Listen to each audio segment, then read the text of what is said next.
Oke, selamat datang lagi. Coba deh kita pikirin, di dunia bisnis sekarang, kita tuh sering banget kejebak sama yang namanya kerumitan kan? Strategi marketing, strategi korporat, strategi digital, aduh pusing. Tapi gimana kalau kunci sukses yang sebenarnya itu justru ada di sesuatu yang jauh lebih simpel dan mendasar? Yuk, kita bedah bareng-bareng. Nah, ini dia nih masalahnya. Banyak banget perusahaan yang kejebak dalam hiperaktivitas. Terlalu banyak inisiatif, semua orang sibuk lari sana-sini, tapi ya gitu, kehilangan arah. Strategi yang super ribet itu malah seringnya gagal ngasih satu hal paling penting, petunjuk yang jelas tentang apa yang nggak perlu dikerjain. Jadi, pertanyaannya sekarang, bisa nggak sih kita pangkas semua kerumitan ini? Di sini kita bakal kupas tuntas sebuah kerangka kerja yang benar-benar balik ke akarnya. Pendekatan yang kelihatannya sih simple banget, tapi dampaknya luar biasa. Jawabannya ada di sebuah kerangka kerja yang fokusnya cuma satu, penciptaan nilai. Kuncinya itu bukan nambah-nambahin inisiatif baru terus-terusan, tapi menciptakan satu bahasa yang sama buat ngukur semua tindakan kita. Prinsipnya itu fundamental banget. Perusahaan yang beneran sukses dalam jangka panjang itu bukan yang terobsesi sama profit loh, tapi yang terobsesi menciptakan nilai yang luar biasa buat pelanggan, karyawan, sama pemasoknya. Fokus ke nilai, nanti profitnya ngikutin sendiri kok. Oke, biar gampang bayanginnya, kita pakai metafora visual keren yang namanya tongkat nilai. Coba bayangin deh sebuah tongkat. Nah, tongkat ini tuh mewakili semua nilai yang diciptakan sama bisnis kamu, dari ujung ke ujung.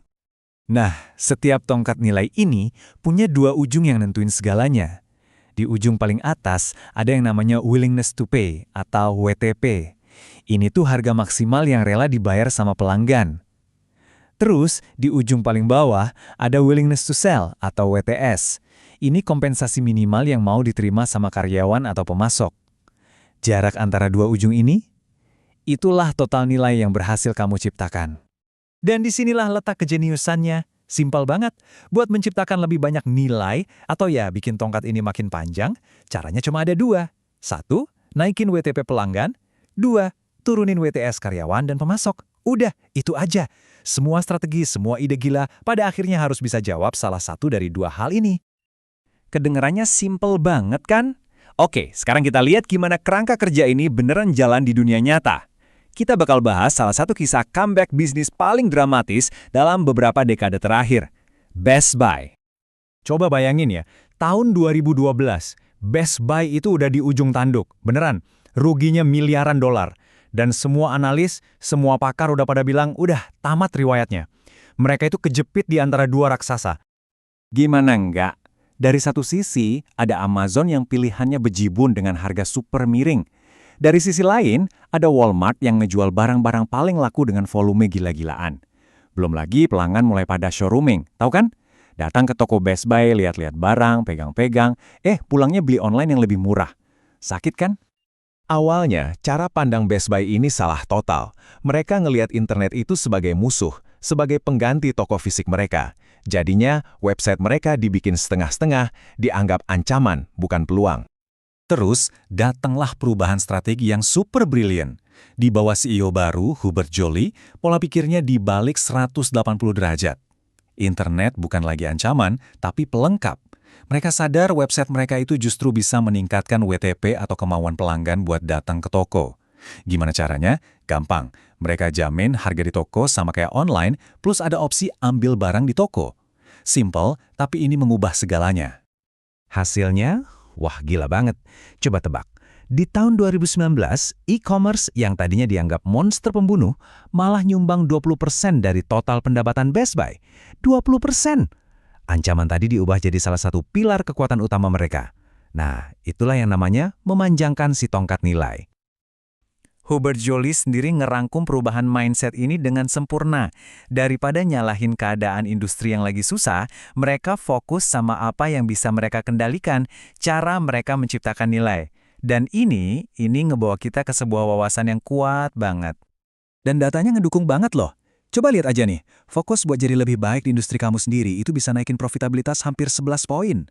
Nah, kalau kamu coba-coba pindah ke industri yang katanya lebih baik, kenaikannya nggak nyampe setengahnya. Artinya apa? Peluang terbesar buat tumbuh itu ada di tempat kamu berdiri sekarang, bukan di rumput tetangga.